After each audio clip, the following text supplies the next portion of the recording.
Let's kind of just review for a second. We've been going through the Great Tribulation. We're going to go back. We're going to kind of review in a minute, but just want to remind you that what we learned about last week. We learned that that the woman is Jerusalem, but the woman can also be the people of Israel, right?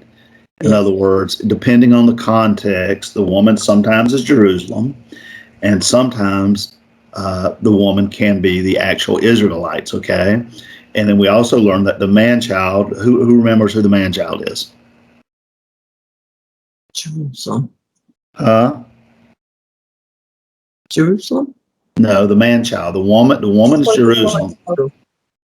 Say again? 144,000. Yeah, the 144,000. Yeah, the 144,000 is the man-child. So we're gonna get a little bit deeper, because remember, we're talking about there's the last 7 years in this world where the Antichrist is going to confirm a covenant with the nation of Israel. They're going to confirm the covenant God made with Israel, and in the middle of that 7 years, he's going to break that covenant. And so we're talking about the last 3.5 years. So let's go ahead. Let's just read. He says, and all flesh died that moved upon the earth, both of fowl and of cattle and of beast and of every creeping thing that creepeth upon the earth, and every man, all in whose nostrils was the breath of life, of all that was in the dry land died, and every living substance was destroyed, which was upon the face of the ground, both man and cattle and the creeping things and the fowl of the heaven, and they were destroyed from the earth. And Noah only remained alive, and they that were with him in the ark, and the waters prevailed upon the earth 150 days. Now look at those words that I have highlighted. This is just like the day of the Lord. All flesh died. All died. Every living substance was destroyed. They were destroyed. Noah only remained alive. And so we know what the day of the Lord's going to be like. It's not going to be a lot of people who are going to get taken up at that seventh trump. There's not a lot of believers that are going to get a new body. And so look what he says in 1 Peter. He says, for Christ also hath once suffered for sins, the just for the unjust, that he might bring us to God, being put to death in the flesh, but quickened by the Spirit, by which also he went and preached unto the spirits in prison, which sometime were disobedient, when once the long suffering of God waited in the days of Noah, while the ark was preparing, wherein few, that is 8 souls, were saved by water. Now what he says saved by water. That means Noah and them, it weren't saved by the flood. They were saved by water. But look what he uses. Look at the word he uses. That water, being saved by the water, is a figure whereunto even baptism doth now also save us. So just as Noah was saved by water, baptism does save us, right? But he says the water, being saved by water, was a what? A figure. And a figure is just a representation. So that's what he was saying here. That the water is a representation of baptism. It's a figure. Well, so when we get to the book of Revelation, in the first verse, he says, the revelation of Jesus Christ, which God gave unto him to show unto his servants things which must shortly come to pass. And he sent and he signified it by his angel unto his servant John. So that word right there, sign. You can see it. That's where the word signified comes from, is the word sign. Now look at sign. It is a something by which another thing is shown or what? Represent. So just like a figure, right? The water was a picture of baptism, but you didn't have to guess because he told you what the water was baptism. Right. He's telling you here that that's what the signified means. It's a sign. He says any visible thing, any motion, appearance, or event which indicates the existence or approach of something else. So a sign not only is representing something, but it can also indicate the existence of something that is what? Approaching. Right. And so that's what the book of Revelation is.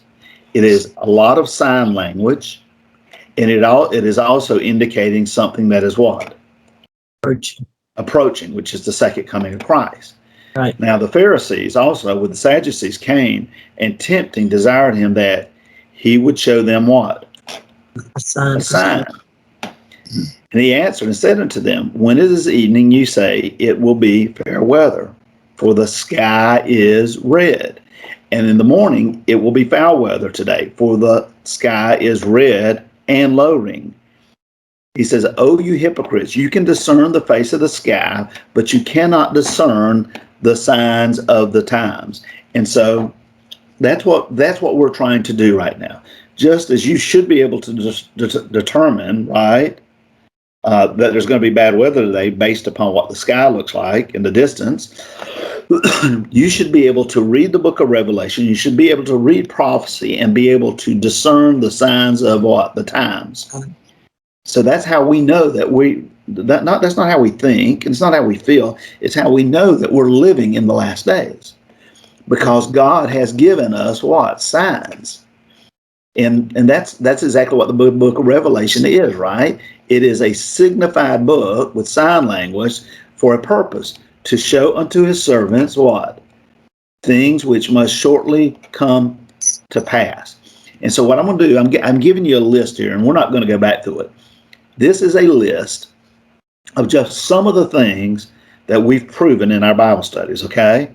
Yes. And so I want you to use this list. When you read through the book of Revelation, read through this list and remind yourself of what these things represent, because what we'll start doing, what you can do is you can replace this word here, the Lamb, with Jesus Christ. You can replace this word here. And so it will begin, and I'm going to show you that today. You begin to get a deeper understanding when you don't use the symbols and you use the thing the actual symbol represents. You'll begin to get a deeper understanding of what's going to happen in the last days. Okay, so we're in the middle of the 7 years, and we're getting ready to enter into the time where it's called the Great Tribulation, the last 3.5 years before Christ comes. And so that Great Tribulation, that last 3.5 years, is going to begin with this event right here. 4 trumpets have already sounded, and here it comes. This is the beginning of the Great Tribulation. The 5th angel sounded, and I saw a star fall from heaven unto the earth, and to him, to this star. So you know the star is a what? It's a him, right? Yes. So a star fell from heaven, and to him was given a what? So the key doesn't belong to him. It was what? Given. It was given to him. So we know a star falls, a key is given to him, and he's going to open the bottomless pit. And so what we're going to find out, we're going to talk about when this happens. We're going to find out about who this is. We're going to find out who gives him this key, and we're going to find out what the bottomless pit is. All right, so in the scripture, a lot of times this is what a star represents. The mystery of the seven what? Stars. Which thou sawest in my right hand, and the seven golden candlesticks. The seven stars are what? Angels. So this star, I'm going to tell you, is going to be an angel. Now, it's not one of these angels, but I'm just showing you that a star can equal to who? An angel. Okay? Now, watch this. Because here's another one. He says, and I saw an angel come down. Now, look. He says, from heaven, having the what? The key of the bottomless pit. Now, there's a difference. This angel comes down from heaven, and this angel, guess what? Falls from heaven. But they both have something. They have the key, right? Just like this one here. He's what? He is given the key of the bottomless pit, and this one here has the key of the bottomless pit, right? Right. And he's going to buy. And he's going to. This is after the 1,000 years. This is when he's going to bind Satan. So this angel and this angel are not the same. Right. This angel is a fallen angel, and this angel actually comes down from heaven right after the 1,000 years. Now, so let me show you so we understand. So what do we understand so far? We understand that this star is an angel. We understand that this key was given to him. And we understand, we want to see what the bottomless pit is. Now look at this. He says, I will ascend above the heights of the clouds. I will be like the Most High, yet thou shalt be brought down to where? Hell. To hell. Okay. Well, look what he says here. Brought down to hell to the sides of what? Pit. Showing you that hell is the what? Pit. It's the pit. Let me give you another one. I made the nations to shake at the sound of his fall. When I cast is to throw, to fling or send, right? To cast anchor. When you cast anchor, what do? You throw it over the side of the ship and it drops down, right? Right. So you're going to, I made the nations to shake at the sound of his fall when I cast him down to where? Hell. Hell. With them that do what? Send into the pit. So he's showing you that hell and what? Pit. The pit are the same. And all the trees of Eden, the choice and best of Lebanon, all that drink water shall be comforted in the what part of the earth? Nether. Nether. What nether means? Lower, lying, or being beneath, or in the lower part, in a lower place. So what's he telling you? He's telling you, when you go down into the pit, when you go down into hell, guess where that's at? In the lower part of the earth. In the lower parts of the earth, right? Yes. They also went down into hell with him unto them that be slain with the sword, and they that were his arm that dwelt under his shadow in the midst of the heathen.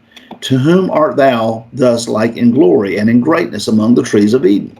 Yet shalt thou be brought down with the trees of Eden unto where? The nether parts of the earth. So we can see that the hell is the pit, and it is in the lower parts of the what? Earth. In the lower parts of the earth. So what we learned is hell, the bottomless pit, the nether parts of the earth. These are all talking about what? Yep. They're all talking about the same thing. Now let's look at this. Let's look at this, because up here, this angel, this one, after the 1,000 years, he comes down and he has the key of the bottomless pit. But this angel, right, he falls, and guess what? To him was what? Given the key. So who does the key come from? Now let me show you.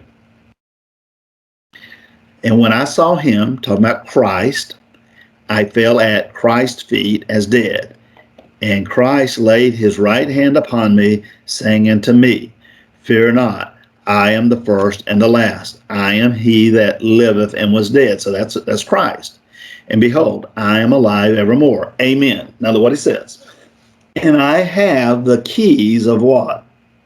Hell and of death. So we already learned that hell and the bottomless pit are what?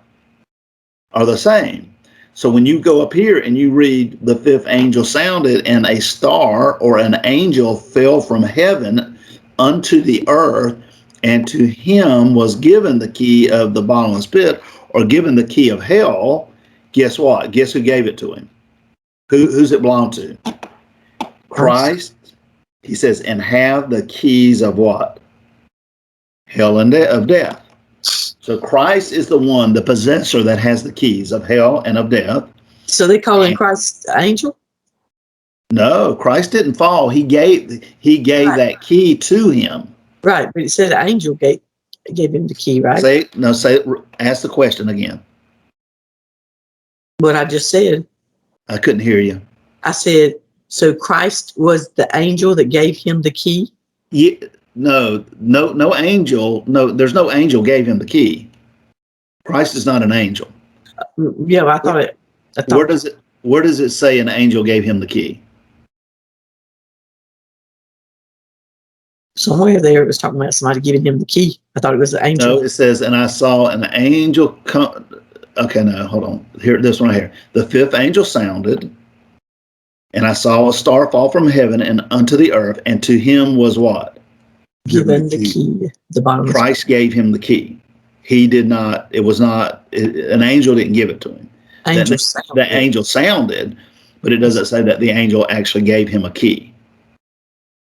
Who's the owner of the key? Christ. Christ is the owner of the key, and when someone uses that key for hell or for death, guess what? It has to be given to them. Right. So this angel, guess where he got the key from? He got it from Christ. Right. That doesn't mean this is Christ here. This is not Christ. This is just an angel, and up here is an angel. So that was it. What I just said. Yeah. So he does. So yeah. So an angel doesn't actually give the key. It's Christ. The keys belong to Christ, and Christ has to give them to who he wants to give them to. Now I want you to notice something else. It says that he has the keys because there's more than one key, right? Right. We saw the keys of hell, but look what he says.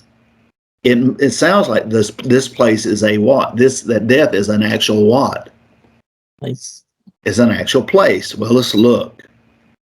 Is the place of death an actual place? Not just that you die and that's death, but it's an actual place. Look what he says.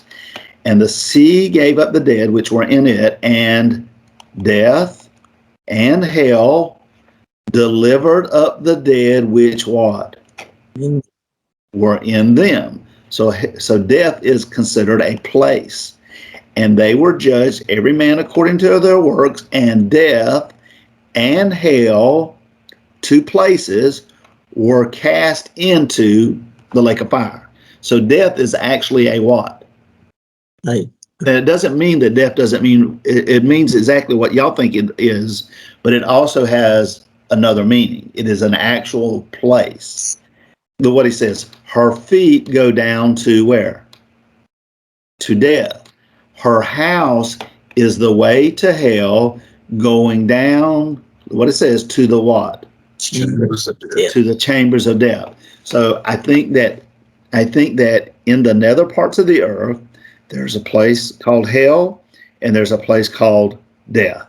Now, I don't understand them, but I just want you to understand that they are both places, okay? So death is a place that has chambers, and you can actually what? Go down into it. All right. So let's look again. So we already know this is the fifth angel. We already know, based upon our chart up here, look, right up here, that the fifth angel or the fifth trumpet is the what? The first woe. It's the first woe. We already learned that. So when this fifth angel sounds, or the first woe takes place, I saw a star fall from heaven unto the earth.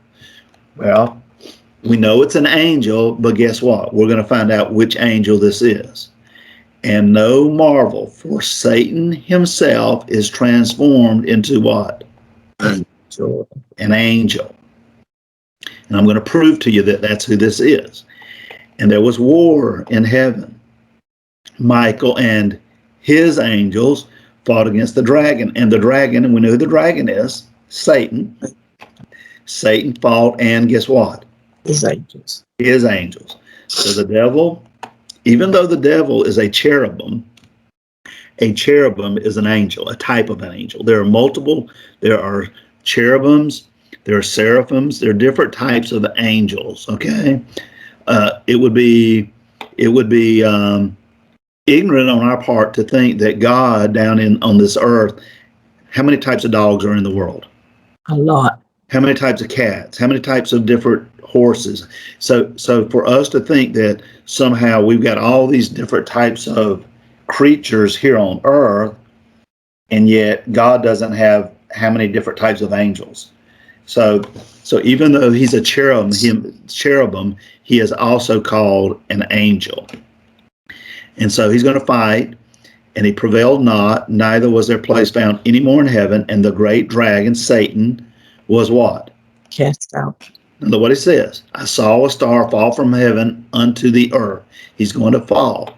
That old serpent called the devil and Satan, which deceiveth the whole world. He was cast out into the earth, and his angels were what? Cast out with him. And that's what we see. We see a star fall from heaven unto the what? Earth. To the earth. All right, so we understand. And in this verse here, his tail drew the third part of what? Stars. The star. So who's his tail? This is the dragon. This is Satan. And guess who these stars are? His angels. Well, it says the dragon was cast out, right? And guess who was cast out with him? His angels. His angels. So here it is. Here's the devil being cast out, and here is his angels being cast to the earth. So we kind of know something here. So when this happens, guys, when the devil falls from heaven and is given the key to the bottomless pit, he's not the only one being cast into the earth. Guess who's being cast out with him? His angels. So we know that Michael is taken out of the way. The restrainer of evil is taken out of the way. So can you imagine with the devil and his angels here, how bad that will be? So we understand Satan is an angel. So now, to show you absolutely that this is Satan, he says the fourth angel sounds. Okay? So this is going to be the end of the first 3.5 years of the tribulation. This is right before the devil's going to be cast out. He says, the fourth angel sounded, and the third part of the sun was smitten, and the third part of the moon, and the third part of the stars, so as the third part of them was darkened, and the day shone not for a third part of it, and the night likewise. And I beheld and heard an angel flying through the midst of heaven, saying with a loud voice. Now, after the fourth trumpet blows, we see the terms, and we've talked about this. Woe, woe, woe to who? Inhabitants of the earth. Why do you think it's going to be woe, woe, woe to the inhabitants of the earth? And I'm going to tell you why. Because these three angels, the last three woes, which we've already learned about, it's going to be woe to the inhabitants of the earth, because these first four angels, the devil has not been cast out yet. Right. But guess what? Right here, the fifth trumpet, or the first woe, all three of these woes are woes to the inhabitant of the earth, because Satan has been cast down. Now watch what he says. The fifth angel sounded, and I saw Satan fall from heaven unto the earth, and to him's given the bottomless pit, a key to the bottomless pit, right? Now watch what he says. This is the same, talking about the same thing in Revelation 12. There's war in heaven. Michael and his angel fought against the dragon, and the dragon fought in his angels and prevailed not. Neither was there what? Place found any more in heaven. And that's why it says, a star fell from where? Heaven. Heaven. And the great dragon was what? Cast out. He fell from heaven. He was cast out. That old serpent called the devil and Satan, which deceiveth the whole world. He was cast out where? To the earth. From heaven unto the what?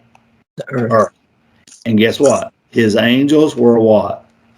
Cast out with him. So at the fifth trumpet, you're going to see this happen. And I heard a loud voice saying in heaven, now has come salvation and strength and the kingdom of our God and the power of his Christ. For the accuser of our brethren is cast down, which accused them before our God day and night. And they overcame him by the blood of the Lamb, by the word of their testimony, and they loved not their lives unto the death. Therefore rejoice, ye heavens, and ye that dwell in them. Why would they rejoice? Because the devil just fell from where? Heaven. Heaven. The accuser of our brethren is what? Cast down, right? So that's why heaven's rejoicing, because he's not going back. He's done in heaven. But look what he says. Woe to the inhabitants of the earth. Remember what he says. He says after the fourth trumpet, he says, woe, woe to the inhabitants of the earth, because there are three angels, the fifth, the sixth, the seventh, which are yet to sound. And why would he say woe to the inhabitants of the earth? Because guess what? Here's the first woe. And the devil just fell from what? Heaven. So that's what he's going to tell you. Woe to the inhabitants of the earth and the sea, for the devil, the fifth trumpet, right? Or the first woe, the devil is come down unto you having what? Great. Because he knoweth that he hath but a short time. And we've already talked about that short time is 3.5 years. And though it is a short time, the people that are dwelling on the earth will not think that it is a short time. No. So what's going to happen? So we're going to start talking about the things, because listen, guys, don't know how well I'm going to be able to explain all this stuff to you. But there's a lot of things that are going to be happening the last 3.5 years before. Remember, we've already talked about Moses and Elijah. They're going to be killed, and they're going to be dead for 3.5 days. They're going to stand on their feet. They're going to ascend into heaven. The same hour they ascend into heaven, there's going to be a great earthquake, and it's going to go dark. And then after that, anytime you can expect heaven to open up and the Lord to appear, right? Right. So from the time that the devil, this war in heaven takes place until the heaven opens up, this 3.5 years, that's what we're talking about. And so we're going to start, and we're going to look at some of the things that are going to take place in this 3.5 years. Now watch. The fifth angel sounds, and now I'm going to start talking about, I'm going to start using the actual meaning instead of some of the abbreviations, okay? Right. Or some of the figures.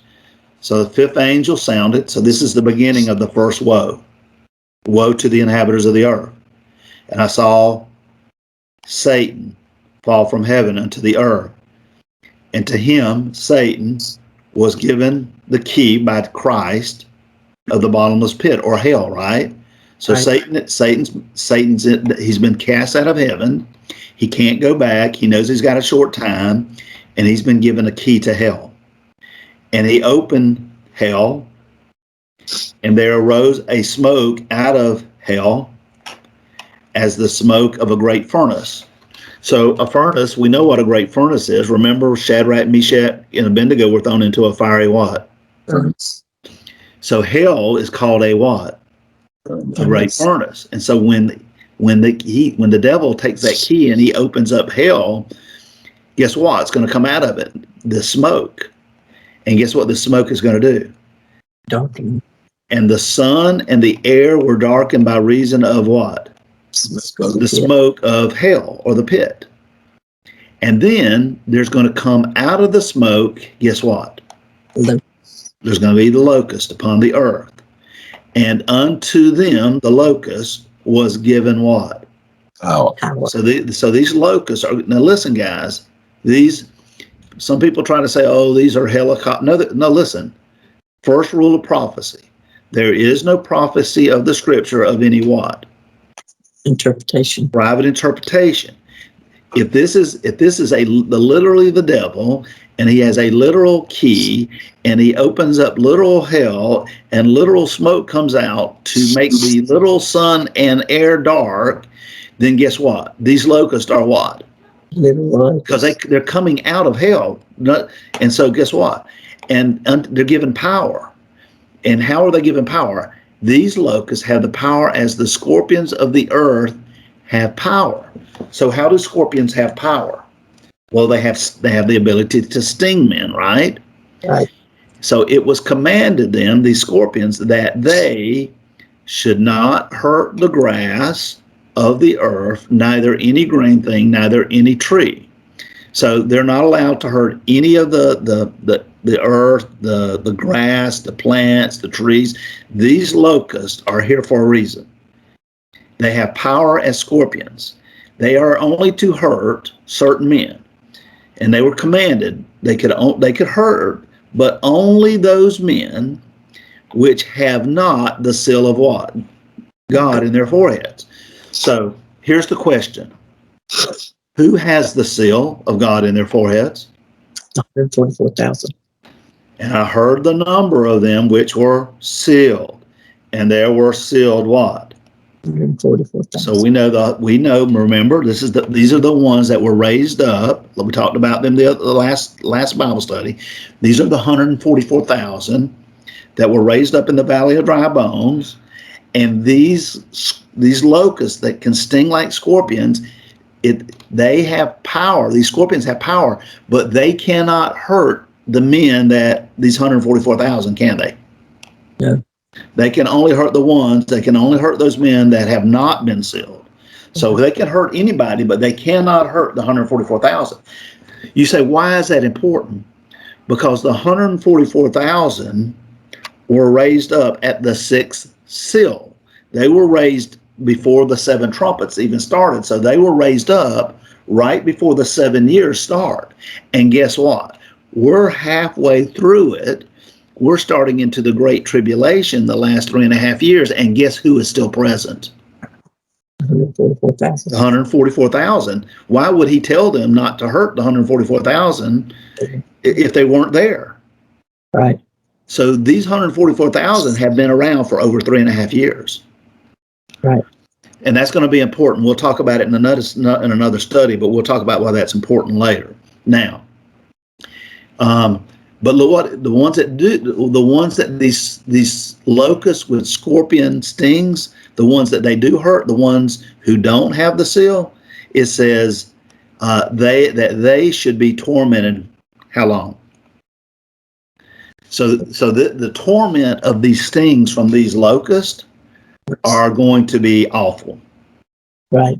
And I believe now, I'm going to tell you, I'm not positive that. I think that the 5th trumpet or the first woe lasts this long. I don't see any indication where it lasts. I think this is for 5 months, right?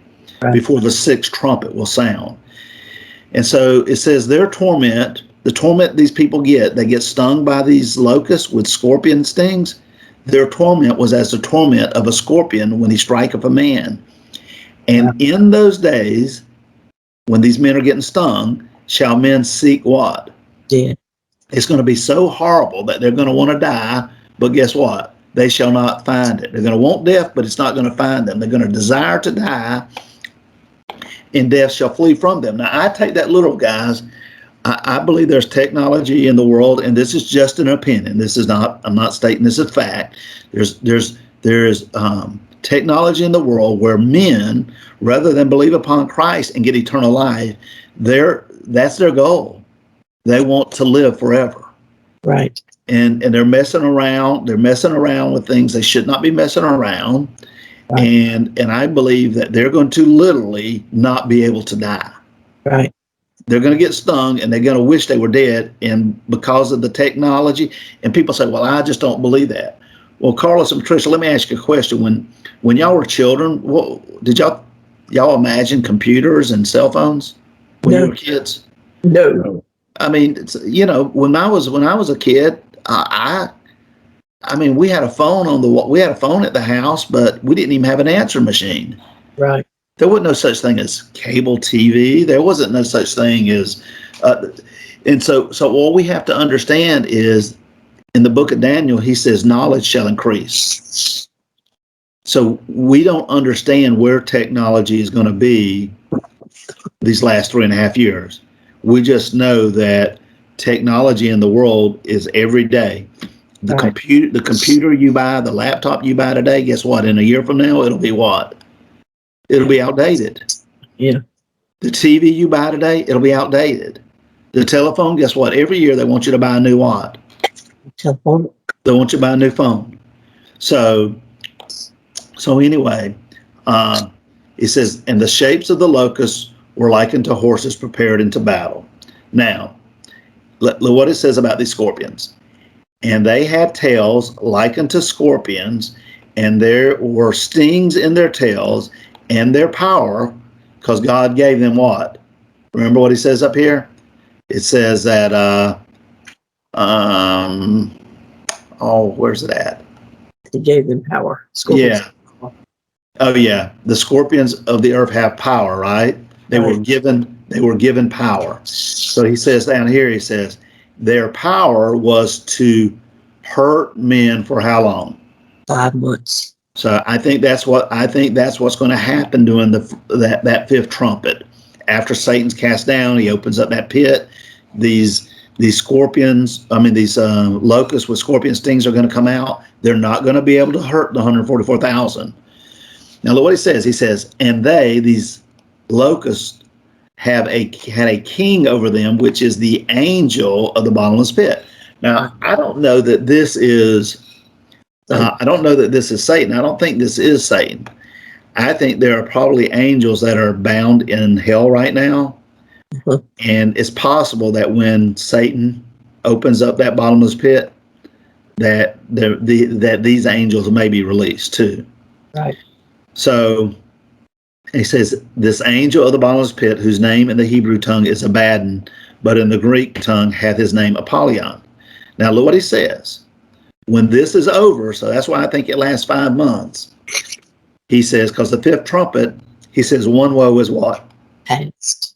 So that would be the fifth trumpet. That would be the end of what happens during the fifth trumpet. From the time Satan is cast out, right? Right. Right here, saw a star fall from heaven, and they had power for 5 months. He tells you that one woe is what? Past. And behold, there come 2 woes, which is the sixth and the seventh trumpet. And then immediately, guess what he says? And the sixth angel is going to sound. And we'll talk about the sixth angel later. The sixth angel sounding, or the sixth trumpet, or the second woe we'll talk about later. But that's generally what's going to happen during the fifth trumpet. I believe that's the first 5 months of the Great Tribulation. Now, so let's walk. I want to walk through real quick, and we're going to review, and we're going to get into another part. We know halfway through that 7 years, there's going to be a battle between Michael and his angels, right? And the devil and his angels. And Michael is going to be taken out of the way. He's the restrainer of evil for Israel, right? He protects Israel, but now he's going to be taken out of the way. And what does he do? He casts Satan and his angels into the earth. Guess what Satan do? He opens up hell. The locusts with the stings of scorpions are released for 5 months. Men are going to seek death, but are not going to be able to die. That smoke that comes up out of hell is going to what? It's going to darken, right? The sun and the air are going to be darkened by the smoke that comes up out of hell. We also know that the 144,000 army of the Israelites are still on the earth when Satan is cast down. We know that's fact. We also know from our other Bible studies, at this point, there is going to be a resurrection of believers, both Jew and Gentiles, into the what? Great Tribulation. We also know there's going to be a resurrection of the 2 witnesses, of Moses and Elijah, into the Great Tribulation. We know that Satan will then enter into and possess the Antichrist. We know that the 10 kings, or the 10 horns, are going to that's going to rule with Satan, are going to give their power and their strength to the Antichrist, or to the devil. We then know that because he has this power, right, arms are going to stand on his part, the Antichrist or the devil's part, and he is going to, because he confirmed the covenant, right, for 7 years, and in the middle of that, the armies are going to stand on his part, and they're going to take away the daily sacrifice. Then the Antichrist is going to sit in the temple of God, showing himself that he is God, which is the abomination of desolation. And when Israel sees this, right, they are warned to do what? Now, see, so all of this is going to happen in a very, very short period of time, guys.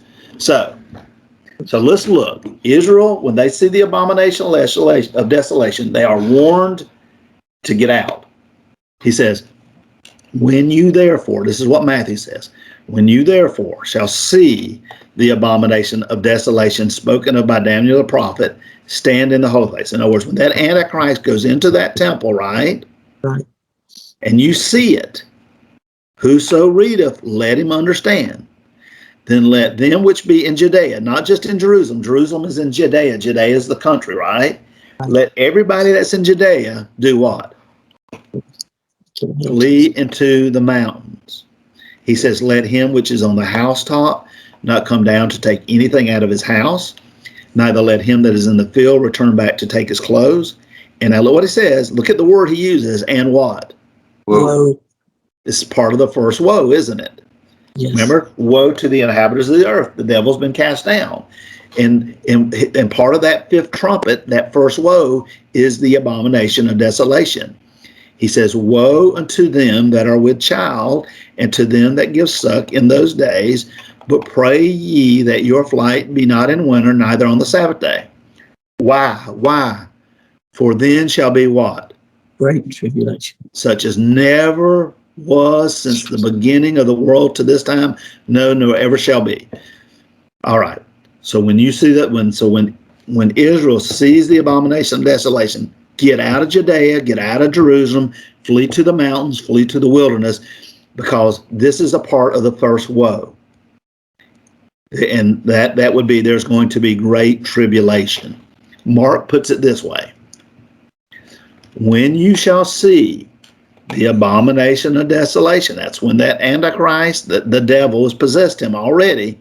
When you see it, spoken of by Daniel the prophet, standing where it ought not, which is in the temple, let him that readeth understand.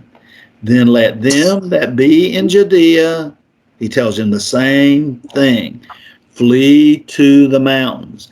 Let them that is on the housetop not go down into their house, neither enter therein. You do not want to get stuck in Israel. You do not want to get stuck in Jerusalem. He says, let him that is in the field not turn back again for to take his garment. And there it is again. But what? Woe. Woe to the inhabitants of the earth. The devil's come down knowing he's got a short time. He's already possessed the Antichrist when he goes into the temple and commits the abomination of desolation. This is part of the first woe. Woe to them that are with child, and to them that give suck in those days, and pray ye that your flight be not in winter. For in those days, when the abomination of desolation happens, when the devil's cast down, when the devil enters into Satan, guess what? For in those days shall be what? Affliction, great tribulation, such as was not from the beginning of the creation which God created unto this time, neither shall be. So we see now. So let's talk about the abomination and desolation, and let's talk about this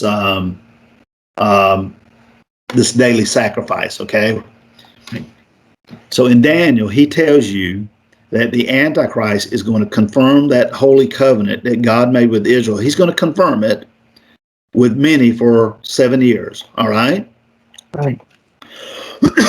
And in the middle or the midst of that 7 years, he's going to cause the devil, or the Antichrist is going to cause the sacrifice and the oblation to what? Cease. He's going to stop it. Right? Yeah. And then, of course, he's going to set up, that's when the abomination of desolation is going to take place. But the devil himself, the Antichrist, will be possessed by the devil, and the devil himself will cause, halfway through, in the middle of the week, when he gets cast down and he goes in there, he's going to, and the arms are going to stand on his part. He's going to cause the sacrifice and the oblations to cease for 7 years. Think about this. He confirms the covenant, the Holy Covenant. So Israel will start sacrificing animals again. And then halfway through that, the devil is going to stop that. Right. Now watch this. I'm going to show you how he's going to do it. The 10 horns which thou sawest are what? 10 kings which have received no kingdom as yet. But these 10 kings, they're going to receive power as kings 1 hour with the Antichrist, okay? Yes. These kings have one mind, and look what it says these 10 kings are going to do. These are kings, these are mighty kings all over the world. Right. These have one mind, and these kings are going to give their power and their strength unto who? The beast. So now we know that the beast is possessed by Satan, and we know that these 10 kings have given what? Their power and their strength unto this one man, the Yes. Antichrist, Satan in the flesh. Right. So when he goes into that temple, look what it says. Yea, he magnified himself even to the prince of the host, right? Talking about the Antichrist. And by him, by the devil or the Antichrist, guess what? The daily sacrifice was what? Taken away. It's going to be taken away halfway through in the midst of that week. He says, for the ships of Kittim shall come against him, talking about the Antichrist. Therefore, he shall be grieved and return, and the Antichrist and the devil are going to have indignation against the what? Holy Covenant. So that 7-year covenant, confirming that covenant for a whole 7 years, he's going to have indignation against it. So shall he do. He shall even return and have intelligence with them that forsake the Holy Covenant. And now look what it says. Because we know by the Antichrist, guess what? The daily sacrifice is going to be what? Taken away. It says, and arms shall stand on his part. Well, how is arms going to stand on his part? Because these kings are going to give their what? Power. Their power and their strength unto the Antichrist. So, arms are going to stand on the Antichrist, the devil. They're going to stand on his part, and they're going to pollute the sanctuary of strength, and shall what? Take away the daily sacrifice. See, it says here that by him, by the Antichrist, the daily sacrifices is taken away. But here it says what? Arms are going to stand on his part, and they shall what? Take away the daily sacrifice. And how can it be? Well, it's by him, and he's the one that has the what? The Antichrist has the power and the strength because it's been given to him by these 10 kings. And now he's going to, by the Antichrist or the devil, he's going to take the daily sacrifice away, and he's going to use those arms, right, to do it. Right. So his army is going to come in there, and halfway through this 7 years, they're going to take away the daily sacrifice, and guess what else they're going to do? They're going to place the abomination that maketh desolate. In other words, the devil himself is going to stand in that temple. Remember what Matthew said and Luke said? He says, when you shall see the abomination of desolation spoken of Daniel the prophet, standing where it ought what? Not. That was Mark. Or standing in the what? Holy place. And that's what he's going to do. His armies are going to take away the daily sacrifice, and then you're going to see guess who? You're going to see the Antichrist, who is already possessed by Satan, stand in a place in the holy temple, in the holy place, a place he ought not be standing, and they shall place the abomination that maketh desolate. All right. And then he says, and from the time that the daily sacrifice shall be taken away, and the abomination that maketh desolate set up, so from the time that this happens, he says there's going to be 1,290 days. Now, I don't know what that means to what point, but he's basically saying there's 3 years and 7 months. Right. And we already know it's in the middle of the 7 years, right? Right. And so that's about the middle of the 7 years. So when he says in the midst of the week, guys, it doesn't mean that it's going to exactly take place exactly 3 years and 6 months. It's going to be somewhere in the middle, okay? Now, do y'all understand where we're at so far? Yes. Yes. Okay, because the devil's been, there's a war in heaven. There's war in heaven. Let me go back up here. There's war in heaven. Michael's taken out. The devil and his angels are cast out. Hell's opened up. Here comes these locusts with scorpion stings. The sun, the air is going to be darkened. We know that the 144,000 are still here defending Israel. We know from our last study, we know that they are in Israel. Remember, because they're going to be lit. These are going to go, when they're raised up in the valley of dry bones, they're going to be taken down into Israel. And so arms are going to have to stand on the devil or the Antichrist part, because guess who's still in Israel? The 144,000 are still there. And they're an army. We know that from Ezekiel 37. Right. And so anyway, so when the 10 kings give their power to the Antichrist, now y'all know when I say give to the Antichrist, that this is also the devil, right? Right. They're the same. They're one. Just like the Father and the Son. This is the Father and the Son here. This is the devil and the Antichrist. Right. And so when these 10 kings give their power, he's going to take this power of these armies, and he's going to take away the daily sacrifice, and he's going to sit in the temple showing himself that he's God. And then that's when God warns Israel to do what? To get out of Judea, to get out of Jerusalem. So look what he says. So y'all should be able to understand this now, guys. I'm going to read through this, and let's look at, Lord. Yeah. When they put the army gives does a desolation in the temple, is that they give their strength and power to, they're gonna put Satan in the Holy of Holies? Yeah, they're going to basically, he's going to use, listen, here's, I'm getting a little bit ahead of myself because we're going to talk about this in a couple weeks. Right. At the sixth seal, okay, the 144,000 are raised up. Right. And they go down into Jerusalem and they kick out the Gentiles. And Right. we'll talk about this in the future. I know it's just, I'm not giving you no scripture for this because this is a future Bible study, but here's what I believe is going to happen. He's going to, when that 144,000 goes into Israel, they're going to kick out the Gentiles. And I believe the devil or the Antichrist will have no choice but to make a covenant, to confirm the covenant with Israel for 7 years, right? Yes. And so those 144,000 are in there. They're an army. They're protecting Israel. Right. And so when the devil's cast out of heaven and he possesses the Antichrist, and he's given armies, his armies are going to go up against these 144,000.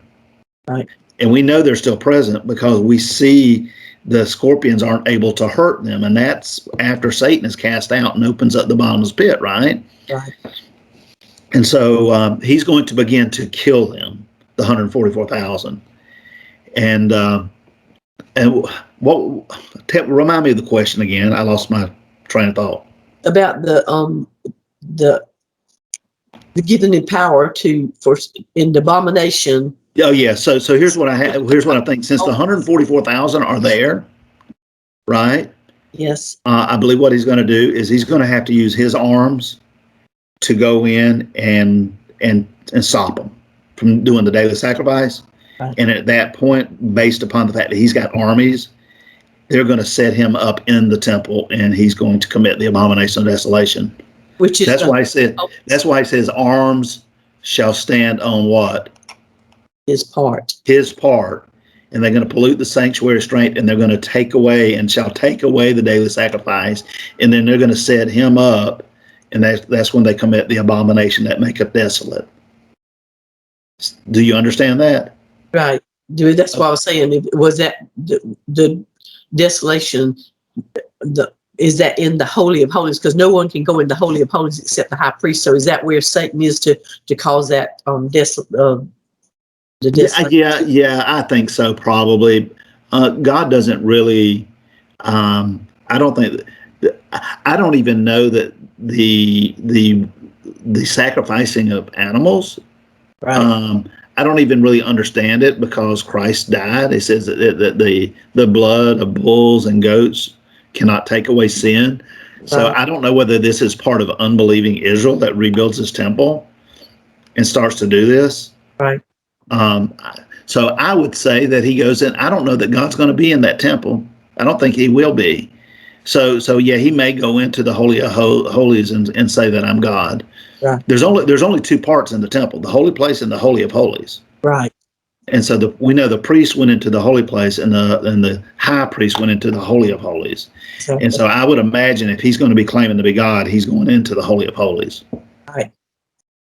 So let's read through this, guys. So we don't have too much more to go, because I'm kind of setting y'all up for next week, because we're going to talk about we're going to get into the sixth trumpet, and we're going to get into some of the things that take place. But I want you to remember this right here. When we read through these things now, we have all these things we've already understand now. And so let's read through this and see what it says. All right. Back down here. Okay. He says, "Now we beseech you, brethren, by the coming of our Lord Jesus Christ, and by our gathering together unto him." Now, remember, first 8 weeks, we talked about the day of the Lord. That's all we talked about. And we know that that's the day of the Lord. This is what this is talking about, the coming of the Lord. And when he gathers, that's the seventh trump, right? Remember, at the last trump, he's going to send out his angels, right? And they're going to gather together his elect. Yes. So this is talking about the day of the Lord, when it says he's going to descend, and then he's going to blow the trumpet, and we're going to be gathered together with him, right? Right. So this is the day of the Lord and the seventh trump. So let's read it like that. "Now we beseech you, brethren, by the day of the Lord, when the Lord comes, and by the gathering together unto him at the seventh trump, that you be not soon shaken in mind, or be troubled, neither by spirit, nor by word, nor by letter, as from us, as that the day of Christ is at hand." He says, "Let no man deceive you by any means, for that day," what day?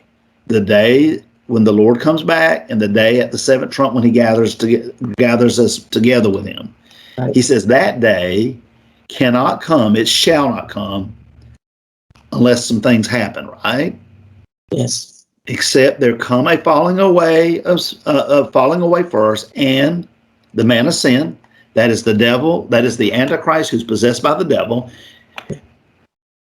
He says the day of the Lord and the seventh trump cannot come except the man of sin be what? Revealed. Okay. Now, this man of sin, the devil, the Antichrist, opposeth and exalteth himself above all that is called God, or that is worship, so that he as God does what? Sits in the temple. He sits in the temple, showing himself that he is God. We know that's the abomination of desolation, right? Right. And he's going to do that. "Remember ye not that when I was yet with you, I told you these things." Right. He says, now, guess what? As a believer, now you what? You know what must happen. You know what's being withheld. It hadn't happened yet, but you know what it is, that he might be what? Revealed in his time. So we know the way that he's going to be revealed, right? Because guess what? He cannot be revealed except, right, to come up with falling away first. That day cannot come, the day of the Lord and the seventh trump cannot come until he sits in the temple showing himself that he is what? God. And you know that. You know that now. You know that that has to happen so that he can be what? Revealed. "For the mystery of iniquity doth already work. Only he who now letteth will let." In other words, he's talking about Michael. Michael is restraining. But once, guess what? Once he is taken out of the way, guess what? Then shall the wicked be what? So we just learned a couple things. He cannot be revealed until Michael's taken out of the way. We already know that because Michael and him have to fight in heaven, right? Right. And when he is cast out, Michael's taken out of the way. Right. So now, once the devil's cast down and Michael's taken out of the way, then you have the ability for the wicked one to be what? Revealed. So when he's cast down, we know what he's going to do. The devil's going to enter into the Antichrist. We know that the 10 kings are going to give power to him. We know that the armies are going to stand on his part. They're going to go into Jerusalem, and they're going to take the daily sacrifice away, right? Right. And then he's going to do what? Sit in the temple. So that's what he's talking about right here. He says, and then shall the wicked be what? Revealed. So now, guess what? Now that he's been revealed, because he said the day of the Lord can't come except the man of sin be what? Revealed. So since the man of sin, when he sits in that temple, he's been revealed. Right. And once he's been revealed, guess what can come? The day of the Lord. Because the day of the Lord could not come except he gets what? Revealed. Yeah. But once he's revealed, that begins the last 3.5 years. That's why sometimes people will say, well, the day of the Lord could come any day. No, it can't. It cannot come except what? And the man of sin be revealed. And the man of sin is revealed when he sits in the temple of God, showing himself that he is God. Now, once that happens, guys, guess what? The devil knows he's got a short time. Right. And he's come down having great wrath. Right. Michael, the restrainer, is taken out of the way. The devil is cast down. He is walking in the flesh. His angels were cast down with him. He's opened up the bottomless pit. No telling what he's released from the bottomless pit. And says, now look what it says about the Antichrist and the devil. It says, and then shall that wicked be revealed, whom the Lord shall consume with the spirit of his mouth and shall destroy with the brightness of his coming. So this wicked, even him, talking about the devil or the Antichrist, right? Even him whose coming is after the what? Working with Satan. So we know that the Antichrist, his working is what? After Satan. With what? Now look what the Antichrist is going to have. With all what? And signs and lying wonders. Remember Janus and Jambres? Yes. They were able to do some of the miracles that Moses did, him and Aaron did, right? Right. Only to a point. And so Satan will have the ability, he'll have powers and signs and lying wonders. In the book of Revelation, it says he'll make fire come down in the sight of men. He says that he'll give power, they'll give power into the what? This image of the beast that he can both speak, right? Yes. So the devil is going to have a lot of powers, but it's not going to be like God's powers. Right. That we will talk about soon. That's going to be the powers that Moses and Elijah will have. Now, I want to show you something, guys. He tells you that when you see he tells the Israelites, when you see the abomination of desolation, right? Don't come down out of your house and get your stuff. Don't come back. He says, get into the mountains, get into the wilderness, get out of Judea, get out of Jerusalem. Yes. But I believe Luke, because Luke's always a little bit more specific, and I think that Luke gives you a better, he gives you a more advanced warning than even the abomination of desolation. Okay. Now watch what Luke says. And when you shall see Jerusalem, what? Compassed with armies, then know that the desolation thereof is what? Not near. So what I think is going to happen is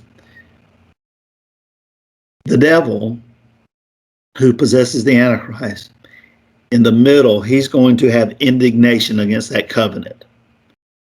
And arms are going to stand on his part. and he's going to go in and he's going to take away the daily sacrifice and set up the abomination of desolation.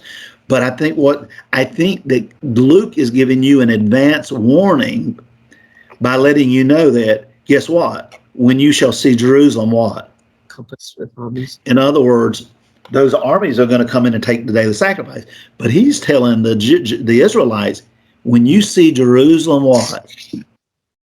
Surrounded by armies, you can know that the abomination of desolation and that the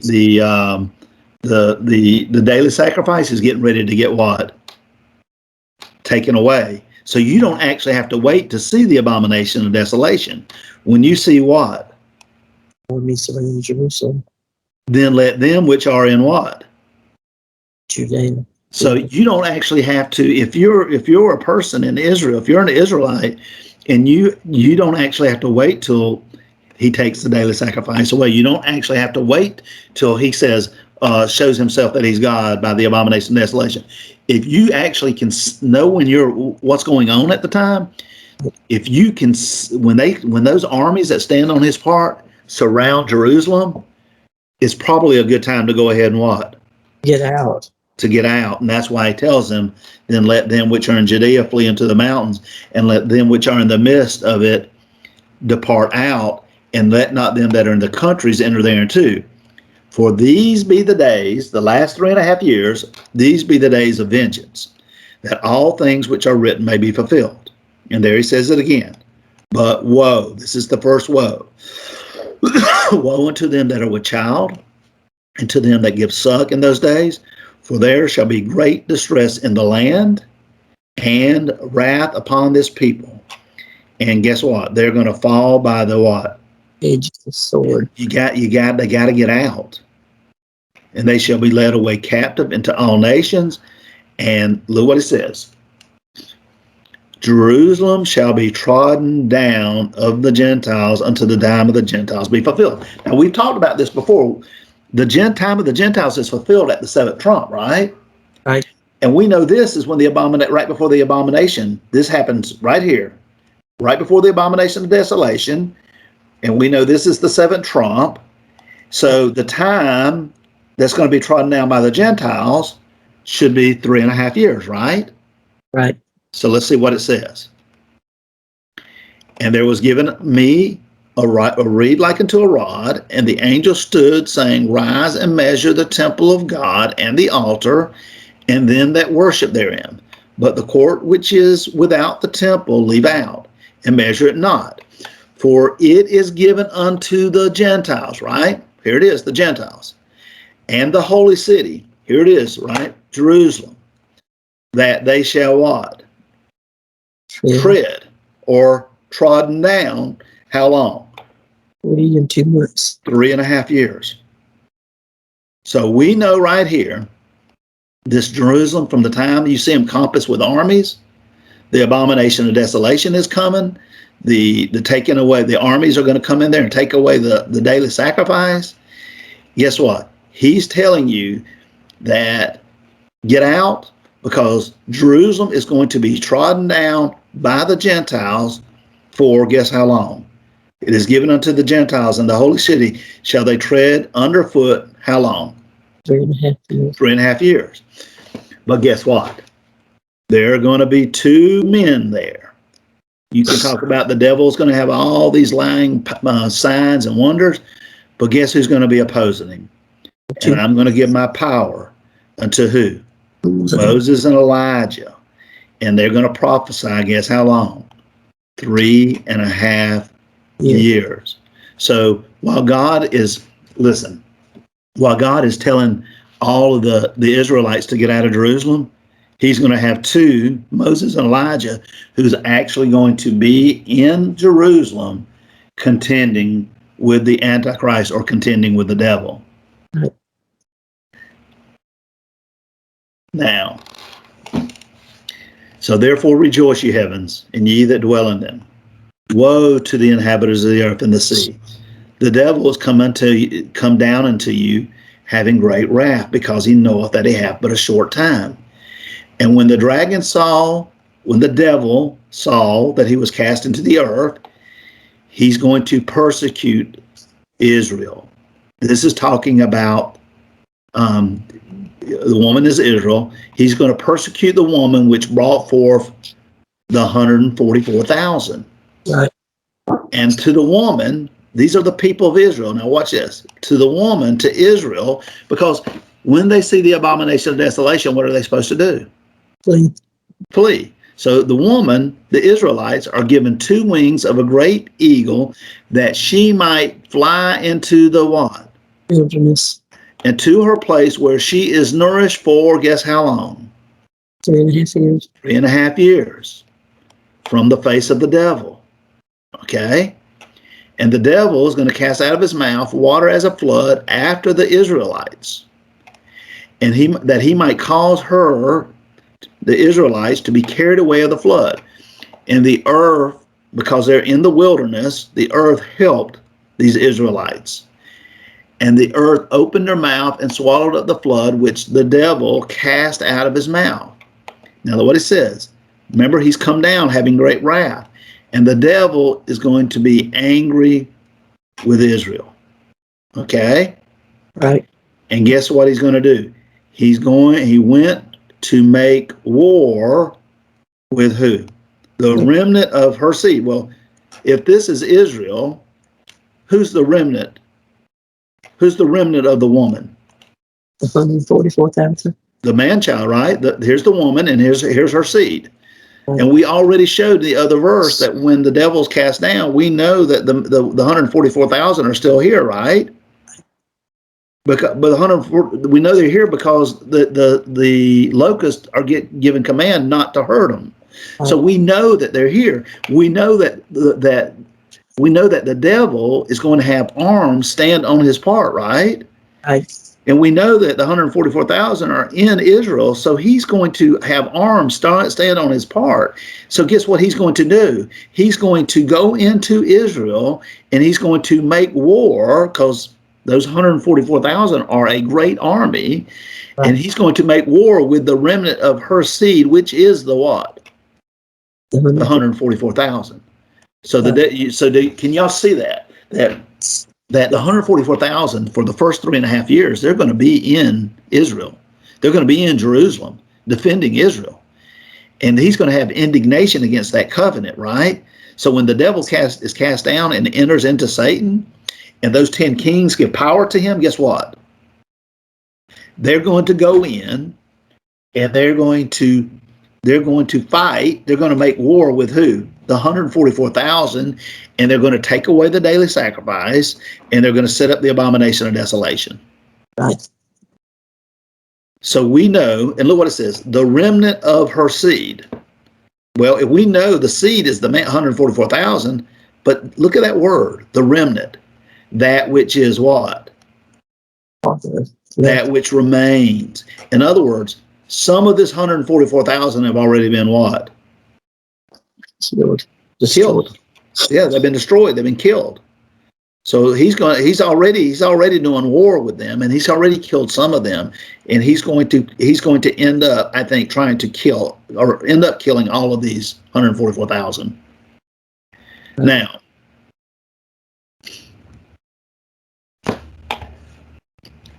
so Daniel says, thus he said, the fourth beast shall be the fourth kingdom upon the earth, which shall be diverse from all kingdoms, and shall devour the whole earth, and shall, look what it says, shall what? Tread it down, and break it in pieces.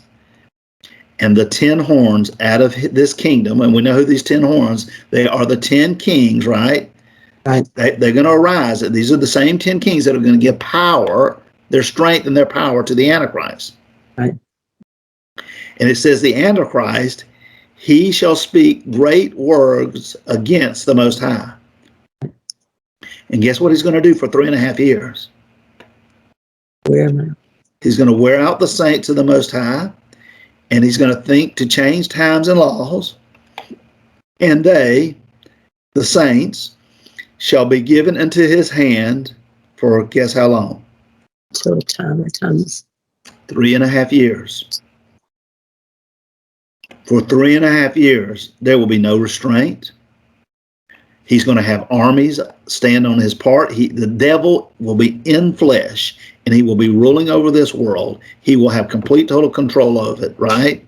And he's going to, if you are a Israelite or if you are a believer, guess what he's going to do? He's going to wear out the saints. He says, the 10 horns which thou sawest, there are 10 kings which have received no kingdom as yet, but they receive powers as kings 1 hour with the Antichrist. These have one mind and shall give their power and strength unto the Antichrist, or the devil. These 10 kings shall make war with the Lamb, and the Lamb shall overcome them, for he is Lord of lords and King of kings. And they that are with him are called and chosen and faithful. And he saith unto me, the waters which thou sawest where the horse sitteth, that's it, Jerusalem, are peoples and multitudes and nations and tongues. And the 10 kings which thou sawest upon the beast, guess what they're going to do? These 10 kings are going to hate Jerusalem. Right. And you know what they're going to do? They're going to make Jerusalem what? Desolate and naked. They're going to eat the flesh of Jerusalem, and they're going to do what to Jerusalem? Burn it with fire. For God hath put in these 10 kings' hearts to fulfill his will and to agree, and guess what? Give their kingdom unto who? Unto the beast, or the Antichrist. And that's what he says. They're going to give their power and their strength to the beast. They're going to give their kingdoms unto the Antichrist. Right. And we'll close with this verse, guys.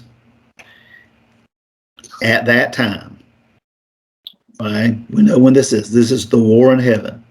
At that time shall Michael stand up, the great prince which standeth for the Israelites, right? The children of thy people.